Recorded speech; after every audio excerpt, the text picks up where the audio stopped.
ఫిలిప్పీయులకు రాసిన పత్రిక 2వ అధ్యాయం. మన జీవితం ఎలా ఉండాలో, క్రీస్తు ఏం చేశాడో, ఈ చక్కని విషయాలు పౌలు గారు ఫిలిప్పీయులకు జ్ఞాపకం చేస్తున్నాడు. ఎందుకో తెలుసా?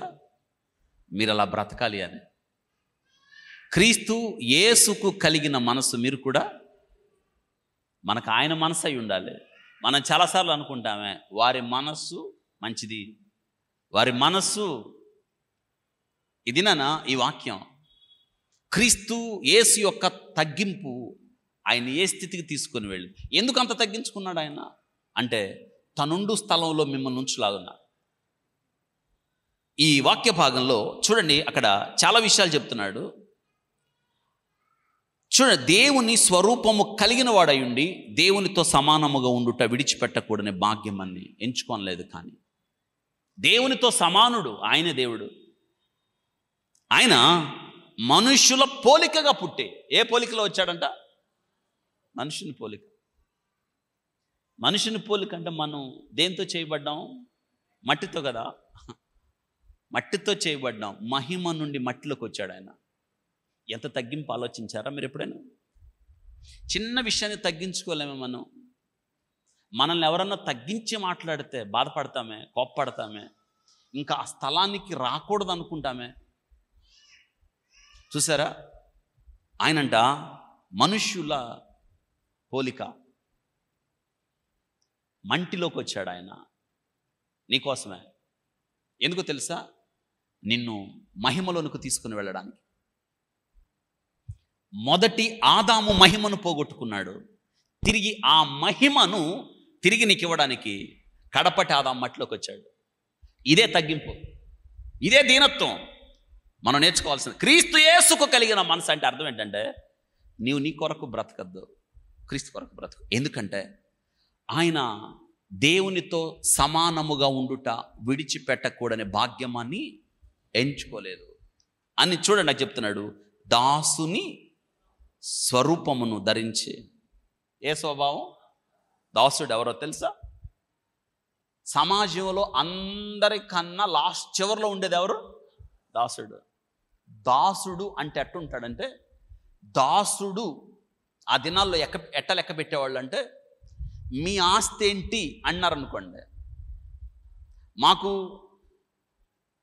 ఒంటెలు 5,000 ఉన్నాయి, గొర్రెలు ఇన్ని ఉన్నాయి, ఇంత వస్తువులు ఉన్నాయి, ఇన్ని భూములు ఉన్నాయి, ఇంతమంది పనివాళ్ళు ఉన్నవాళ్ళు అనేవాళ్ళు. అంటే పని వాళ్ళు ఎక్కువ మంది ఉంటే వాళ్ళ యొక్క స్థాయి ఎక్కువ అన్నమాట.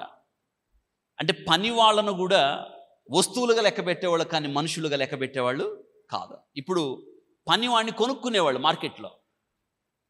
యోసేపు అలా కొనబడిన వాడే. మార్కెట్లో బోర్డులు ఉంటాయి మెళ్ళలో, ఈ వ్యక్తి ఖరీదు ఇంత, పేర్లు ఉండవు, నెంబర్లు ఉంటాయి. చూసారా? ఇప్పుడు ఒక దాసుడిని కొన్నాడు అనుకోండి, యజమానుడు వశం. ఇప్పుడు యజమానుడికి అతని మీద పూర్తి అధికారం ఉంటుంది. అంటే అతన్ని కొట్టచ్చు, అవసరమైతే చంపచ్చు, కానీ అతన్ని ఎందుకు ఇలా చేస్తున్నావు అని అడిగే అధికారం ఎవరికి? యజమానుడికే ఉంటుంది.